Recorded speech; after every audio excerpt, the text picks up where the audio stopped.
Y eso, el camino creo es el de poder contar lo que uno ha podido saber con la mayor fluidez y con la mayor comprensión posible. Me parece que en un momento en que los medios de algún modo hemos perdido lo que durante mucho tiempo tuvimos, que fue el monopolio de la actualidad, digamos, hasta hace relativamente poco tiempo, la mayor parte de la gente se informaba de lo que estaba pasando en el momento a través de los medios, de la radio, la televisión, los diarios.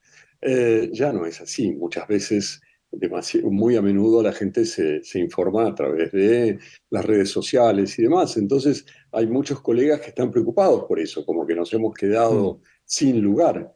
Yo lo que digo es, nuestro lugar, el lugar que sí podemos ocupar, en realidad son dos lugares: el de contar mejor que otros, porque nos tomamos el tiempo de hacerlo, porque vamos a averiguar aquello que pasa, porque hablamos con las personas que lo saben y porque sabemos relatarlo de una manera más interesante y más atractiva, por un lado, o sea, contar por un lado, y por otro lado, analizar, pensar. Quiero decir, se supone que nos preparamos para entender las cosas, para poder darles su contexto, para explicar de dónde vienen, para tratar de imaginar hacia dónde van.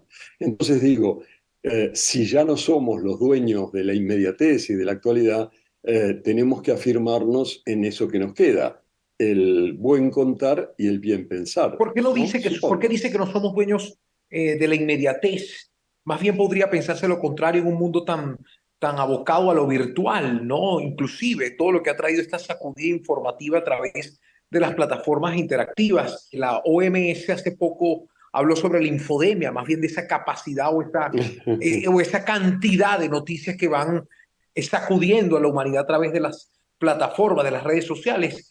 ¿Cuál es su interpretación, señor Martín? No, justamente por eso, porque creo que esas cosas inmediatas las sabemos a través de las plataformas sociales y ya no de los medios de prensa. Señor Caparrós, encantado de conversar con usted. Me parece muy interesante el tema, sobre todo porque usted ha sido un hombre que ha tocado, digamos que el nervio en muchas oportunidades, porque ha sido de alguna manera también polémico.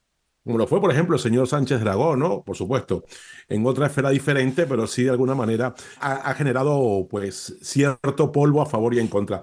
Y la pregunta va exactamente por eso, porque puede ser y hablar y manejarlo, contarlo de una mejor manera, pero la pregunta es, ¿cómo encajar directamente el comentario? Porque anteriormente uno escribió una crónica, una columna, un ensayo en el periódico, donde fuese, pero no recibía directamente, ¿no?, la impresión del lector. En este momento usted, por ejemplo, con el caso del Yamérica y el Yamericano, pues ha generado, ha sido muy interesante. A mí me parece que el tema es de verdad, es muy atrayente.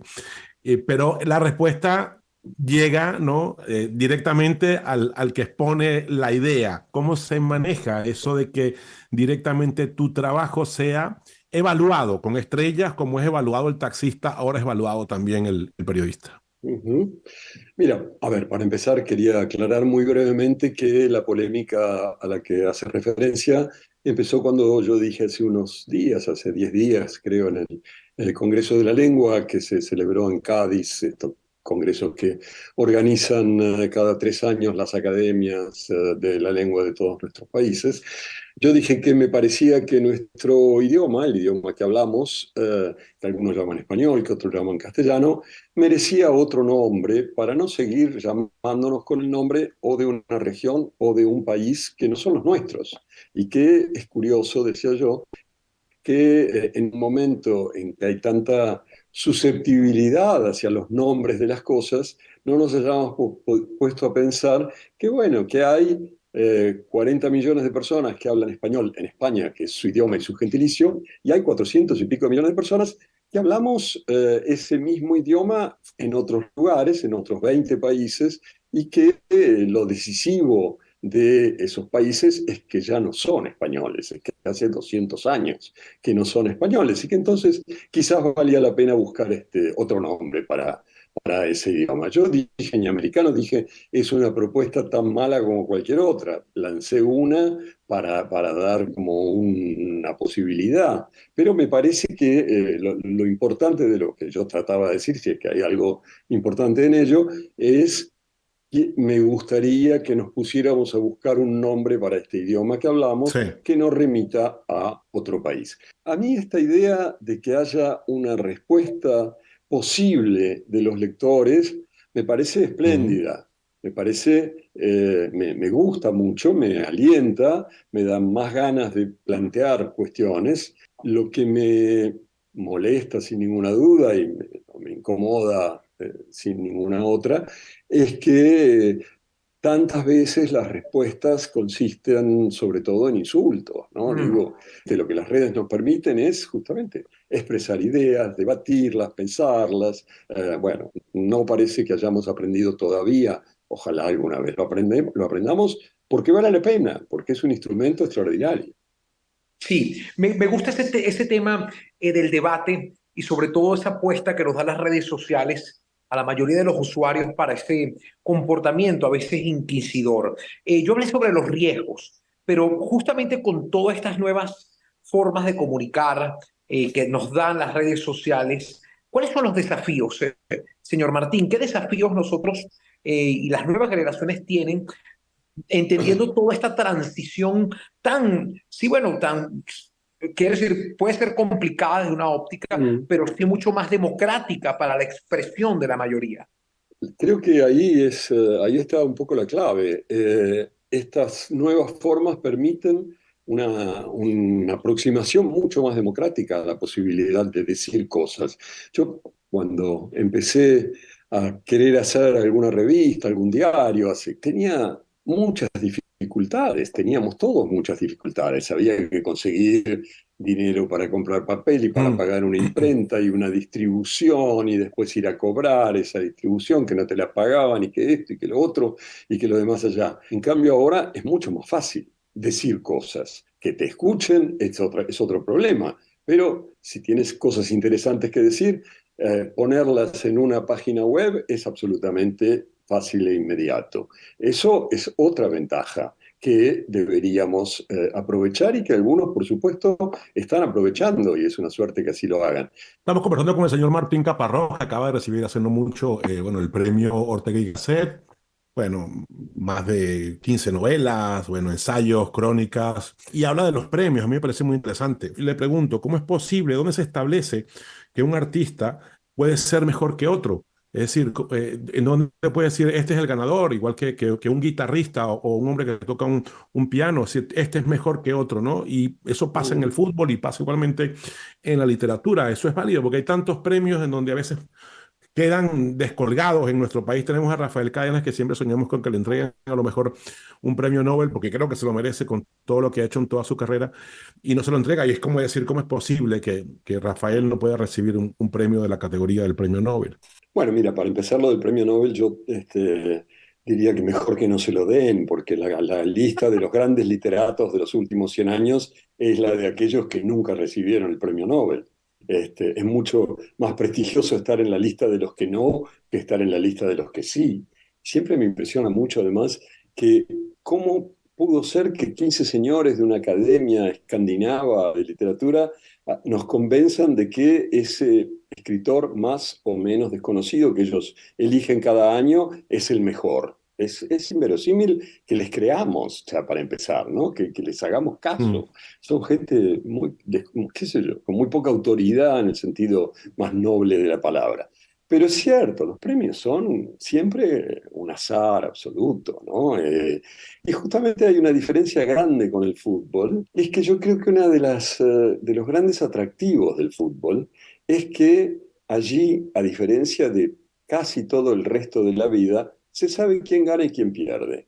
No que sea justo, pero cuando termina el partido, hay uno que ganó y otro que perdió, o bueno, empataron ambos, pero está claro el resultado, cosa que no sucede en casi ningún otro ámbito de la vida, que el resultado esté claro, que no se pueda transformar de ninguna manera, ¿no? Y te podría contar muchas historias sobre cómo premios incluso muy importantes se deciden por casualidades. A mí me gusta hablar mucho sobre los desafíos de la comunicación, sobre todo en esta era, ¿no? Con estas herramientas que han transformado el ejercicio de nuestra profesión, ¿no? Y Mm, bueno, cómo nosotros debemos estar preparados para hacer frente a estos múltiples retos. Hoy por hoy se habla mucho sobre el impacto de la inteligencia artificial, mm, señor Caparrós. Yo quisiera conocer, por supuesto, cuál es su visión, ¿no? Porque si bien es cierto que ha sido una herramienta curiosa para la mayoría, donde nos estamos acercando mucho a esa facilidad informativa de tener cada vez la información a mano, también ha sido un arma de doble filo para ver cómo se tergiversa o cómo se crean situaciones e imágenes que contradicen o llevan o nos alejan de la verdad. ¿Cuál es su recomendación, sobre todo en estas mm. aplicaciones que están cambiando la forma de comunicarnos? Por ahora no van a cambiar casi nada, quiero decir, están muy en el principio estas aplicaciones. Yo, como tantos otros, me di una vuelta por el, ¿cómo se llama? GTS, el chat GPT. GPT. Eh, eh, nada, y voy a confesarles que le hice una pregunta un poco entre estúpida y narcisista, que era ¿cuáles son los libros de Martín Caparrós? Este, Me dio una lista de 8 libros. 4 no existían, eran unos títulos totalmente inventados. Y explicaba la fecha y el contenido tan inventado como el resto. Y los otros 4 eran títulos de libros míos, pero tanto la fecha como el contenido eran totalmente Mm. falsos. Entonces, bueno, dije, bueno, les falta un rato largo para amenazar nuestro trabajo. Yo creo que lo van a recorrer ese camino, porque bueno, porque esto va en una progresión incontenible. Pero una vez que consigan hacerlo, bueno, tendremos que repensar qué es lo que podemos hacer nosotros que las máquinas no puedan. Mire, usted, bueno, ha hablado no muy bien del ChatGPT y yo, bueno, liberadamente he querido preguntarle al ChatGPT y le hice, por favor, hazme un poema corto sobre Martín Caparrós y me ha Ah, respondido. Y yo ay, para caramba. despedirme se lo quiero A leer. ver. Martín Bueno, Caparrós, pluma en mano, con su escritura nos hizo soñar, con sus palabras nos llevó lejos a un mundo distinto, a otro lugar. Con su estilo único y su habilidad crítica retrató la realidad con maestría, nos mostró el mundo tal como es, sin temor a la verdad, sin censura ni alegría. Gracias, Martín, por tus letras, por tu valentía y tu talento, por dejarnos tu legado que siempre estará presente. Muy bien, ¿y el eso ChatGPT. lo acaba de hacer eso, Lo acaba de hacer máquina? ella sola, sí, el Bueno, ChatGPT.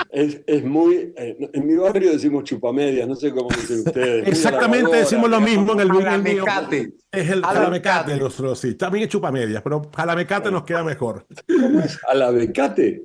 Jalamecate. jalamecate, jalamecate. Jalabecate. Ok. Jalar el mecate, sí.